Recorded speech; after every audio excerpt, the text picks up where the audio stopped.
Hey guys, what's going on? It's your boy, the Mad Kiger, up here today. I've got 5 PlayStation 4 games that I picked up today, but it isn't just going to be that. Obviously not. It'd be too short of a video if I just did that.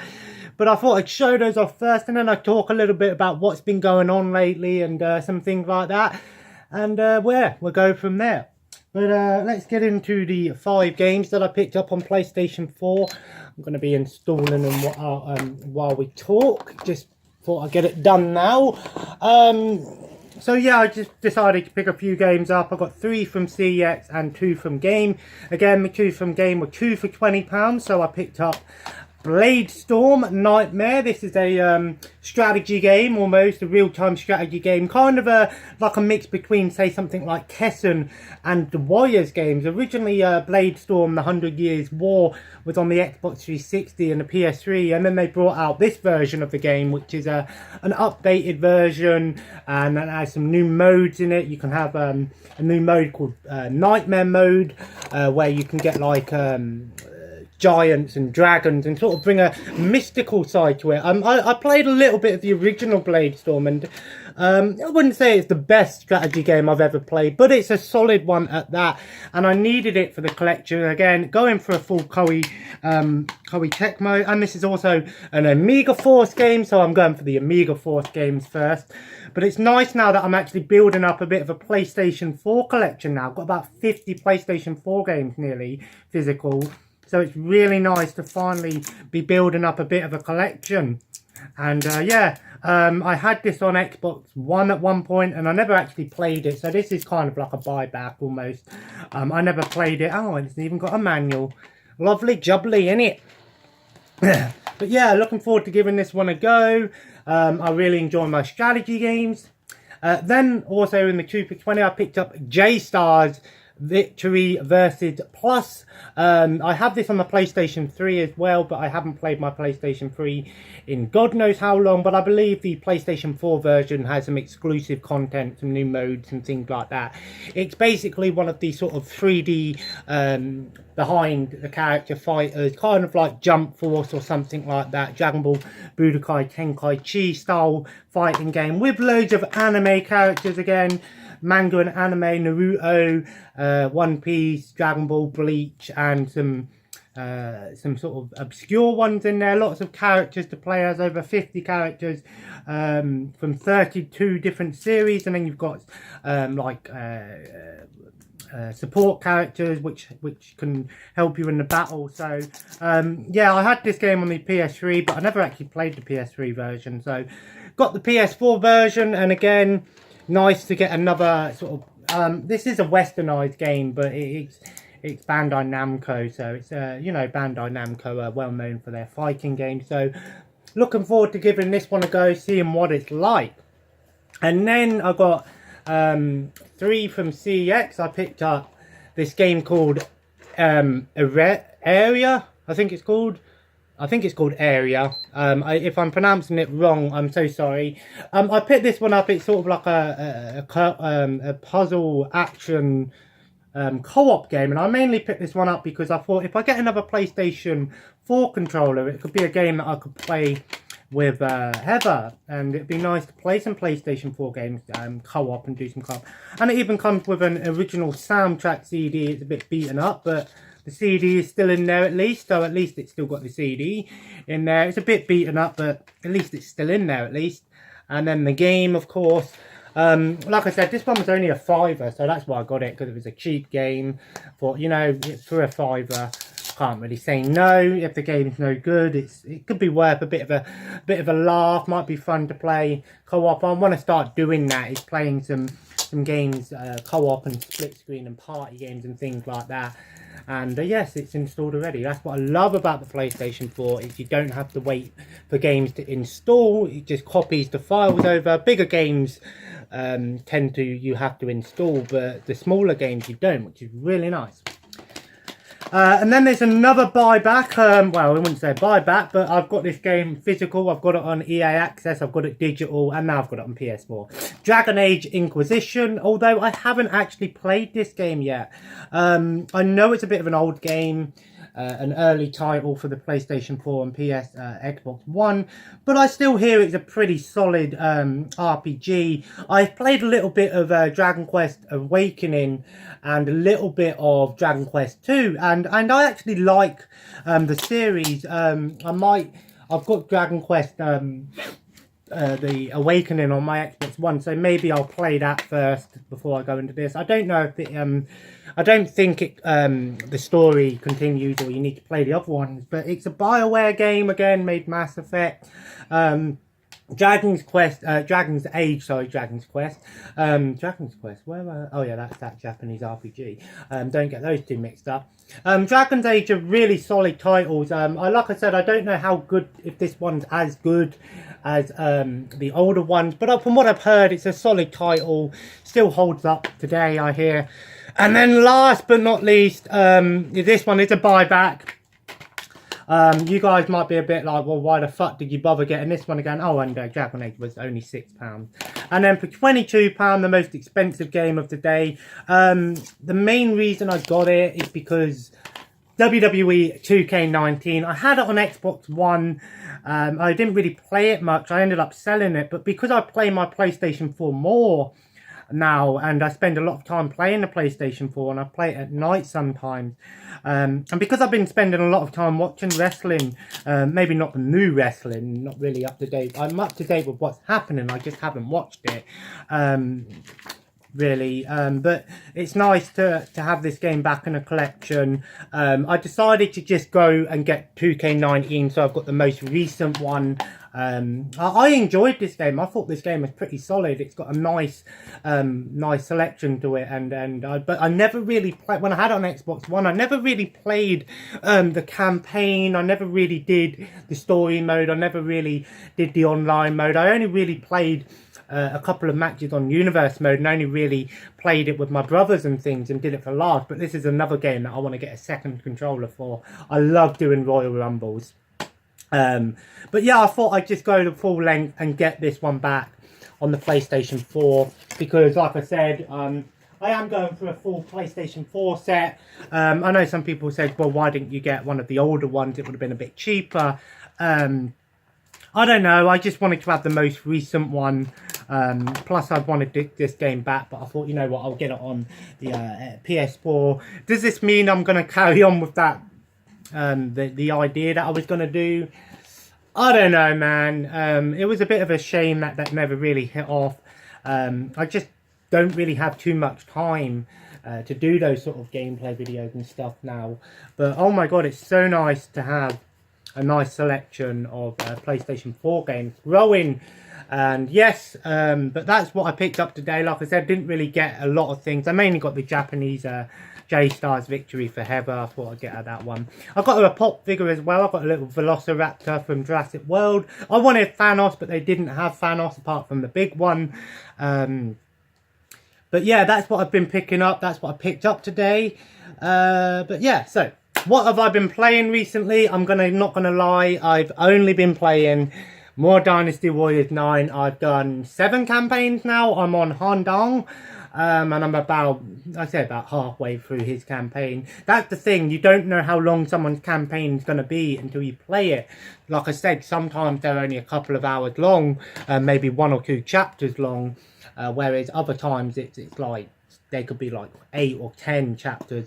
The best way to know is when you're playing the game, is when you see someone die, or you hear about someone dying in the game. That's normally when you know, if you're playing as that character, the game normally gets the end credit scene, the ending scene, the battle before that they die kind of thing. So you get like an end thing. I know a lot of people are like, what's the point playing it? You're doing the same thing over and over again. And yes, I won't lie, it is starting to get a little bit monotonous now, so I might switch game up soon. To be honest, I'm really wanting to play some wrestling. Maybe, I don't know. I'll probably watch wrestling tonight because I was up early. So, but yeah, I just want to say that I've done everything in that game, got every ending. I'm not really care about the ending so much. I just want to say that I've done it. It's just a bit of an achievement on my part. I played a little bit of Star Wars Battlefront 2 last night, the new one. The old one is now free on Xbox Live. My Xbox Live ran out last night. I was trying to play Star Wars Battlefront 2 with my mate Ryan to test out the new mode, Capital Supremacy. And then my Xbox Live said it had run out, so obviously I had to go into town today, and I got my Xbox Live back.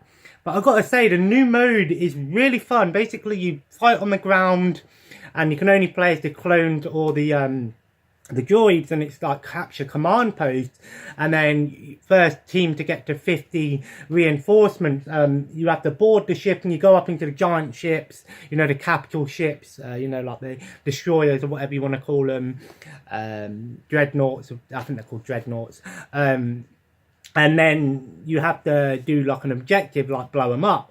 And if you fail that objective, you go back down on the ground. And we were doing that yesterday, and we were in the game for about nearly 40 minutes. It was a very, very solid match. I've got to say, Star Wars Battlefront 2, the new one, I don't think it's a bad game. I think they've added a lot more content in it now. And to be honest, it is doing a lot better than the 2015 Star Wars Battlefront. But it's just not a game I play on a daily basis. I play it every so often, and when I do play it in small chunks, I enjoy what I play. 2 new classes, Infiltrator class. Commando Droid is finally in the game. He's so cool to play as. Get like a smoke screen ability, this like X-ray or infrared sight, where you can see enemies coming at you. And then he has the sword. It's so nice to finally have the Commando Droid playable. And the new clone trooper character, the Infiltrator, the ARC trooper, is so good. Got 2 pistols, and you just rapid fire, and you're just there like like that, firing both blasters. So fun. Of course, Camp Dooku and Anakin been added as well. I like the new mode. I think it's really cool. I think it's kind of a nod to the old Star Wars Battlefront 2, which is free. If you've got Xbox Live, the Xbox version is free. I'm so glad it's finally free. Now I have that game back again. I've got it on PS2, don't get me wrong. But it's so nice to be able to have a digital version of Star Wars Battlefront 2 that I'm going to have for a while now. I'm looking forward to playing that. I'm going to get Heather to play it at some point, because it is, in my opinion, it's my second favourite game of all time. You can just tell how excited I am to find, you know, that they've done that. And to be honest, the last couple of months we've been getting Star Wars games, so you know, I think it might be because we're going to be getting a new Star Wars movie trailer coming out soon, and then we've got the new Star Wars Jedi Fallen Order game coming out. So Microsoft, big thumbs up for giving away those Xbox classic Star Wars games. We've got Republic Commando, we've got Jedi Knight, the Jedi Outcast 2, sorry, and finally Battlefront 2. I'm so happy that they finally decided to do that. It's been as soon as when they announced that, I was like, yes, I'll close up. A lot of people are like, oh, it's an April Fool's joke. And then when I went on my Xbox today, I've installed it, and I'm like, thank fuck it's not a joke kind of thing. It's nice to have the game digital, something I can play whenever I want. But yeah, I enjoyed playing Star Wars Battlefront 2. That's really all I've been playing recently. I've been watching a lot of old school wrestling. I'm going through all of the pay-per-views on year by year on WWE Network, and for the first time since I've got WWE Network, since it first came out, this is where I'm actually getting my money's worth, actually, and I'm really glad to be getting my money's worth of WWE Network, because it is a really, really good service. Especially, you know, I know if you're not into the new wrestling, a lot of people like, well, I don't want to pay for the network because I'm not really into the new wrestling, because you always get the new pay-per-views for $9.99, which is worth more anyway, because you normally have to pay £20. Even in America, it's more. It's like $40-50 or some shit like that for a one-time pay-per-view. And with WrestleMania this Sunday, I'm not really hyped for it, because I haven't really been watching WWE that much. Well, the modern WWE, should I say. I know what's happening. I know all the matches and everything. It's just I haven't really watched it, mainly because I don't have Sky Sports. If I had Sky Sports, I probably would be watching it. But I'm loving going through year by year on the pay-per-views and getting my money's worth. And that's something I will say. If you're a fan of the old wrestling, even if you're a fan of like the early 2000s, 80s, 90s, you know, WWE Network is fantastic for that, because you get all of the old pay-per-views, ECW, WCW, some of the indie wrestlings like the FCW or whatever it was called, and some other ones. And even if you're not a fan of WWE, I'd recommend Global Network, Wrestling Network, GWN app. Unfortunately, you can't get it on PS4, but you can get it on Xbox One, and you can get it on mobile and tablet devices, and I believe also Apple TV and things like that. I'm not sure about that, don't hold me to it. But that's really good as well, because that one you don't have to pay for. You can pay for it, and I think if you pay for it, you get a little bit more content, but you get the old TNA, the modern TNA, Impact Wrestling as it's known. You get all of the indie wrestling, like the Smash Wrestling, PCW, which is one that I really want to watch because I know Neville's in it. Like I said, it's a bit unfortunate it's not on PlayStation 4. I hope Sony branch out and get that app on there. I'd really like it. You know, a lot of those indie titles, shows that are on the Fight Network, which we have in the UK. Unfortunately, Virgin don't have the Fight Network, so Virgin try and get hold of the Fight Network. It's on Sky and Freesat. I don't know why it's not on Virgin. It just isn't. Maybe we'll get lucky and get that. But yeah, I've been watching wrestling. I'm currently on the first ever King of the Ring, 1993.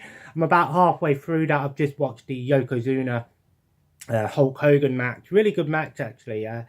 It's just crazy how much weight Hulk Hogan lost. You just watch him at WrestleMania 9, and you see how thin he is compared to WrestleMania 7, where I think was the last one he was at, because he weren't at WrestleMania 8, I don't think, because he was out for a year. And he slimmed down a lot, actually. So, but yeah, I love the old school wrestling, you know, Hulk Hogan era, as I like to call it. Love it. I can't wait to get to the Attitude and Ruthless Aggression era, where the matches got intense and really over the top. Can't wait for that.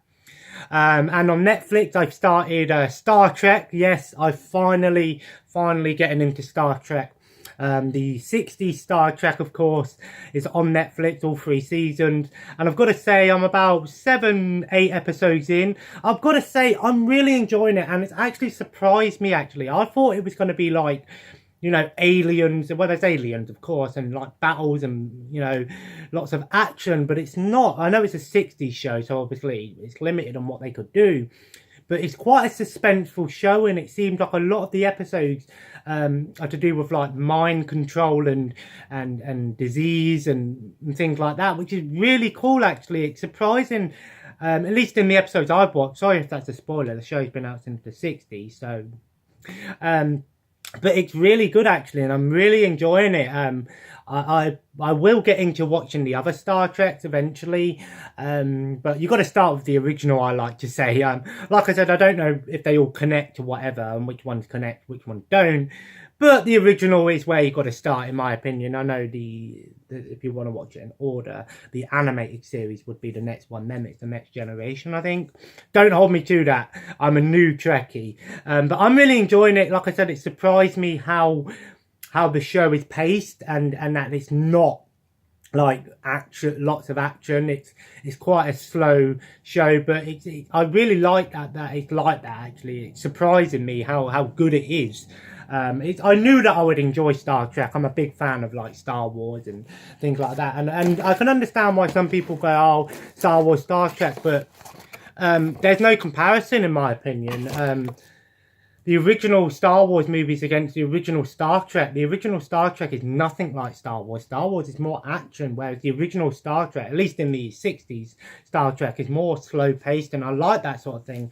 It might not be for everyone. Some people might prefer the Next Generation and the newer ones, but I'm really enjoying the original. You know me, I love the old stuff. A bit of a yuppie. I wouldn't say yuppie, but you know what I mean. I wouldn't. You know the word. I can't think of the word. Like that sort of thing. And that's just me. I love old TV and love old movies and things like that. And I'm really enjoying it. So I want to definitely, gonna hopefully, when I finish that show, probably go and try and you might see some Star Trek merchandise in the future, wearing some Star Trek clothes and stuff. I'm a new Trekkie. Well, I wouldn't call myself a Trekkie yet. I'm a newbie, but why it's taken me so long to watch Star Trek is most illogical. So says Spock. Spock is probably my favourite character in the show so far. My favourite part I've seen was when they got this virus, and Mr. Sulu thought he was a swashbuckler, and it was hilarious just seeing him going around without a top on, with a fucking rapier chasing after people. I don't know why I found that so funny. It's hilarious. Richard Takai, man, it's fucking hilarious. Great show. Can't wait to watch more of it and finish it. I might do a review on it when I finish the whole series, maybe. But yeah, I thought I'd do this video today and give you something to today. What's the date today? It's the 2nd of April. Yeah, I'm gonna be 24 soon. Crazy, man. Anyway, guys, if you enjoyed today's video, feel free to leave a like. Let me know what you've been watching recently. Let me know what let me know what Star Trek you think I should watch next, or what shows I should watch next. I've also been watching a little bit of Bob and Margaret as well. If you know that show, that's a good one for you British. And of course, guys, feel free to comment, subscribe if you haven't already. And as always, check out the social media links in the description below if I remember to do it. If not, I'm sorry. And as always, guys, have a nice day. And I will see you in the next video. Take care. And bye-bye.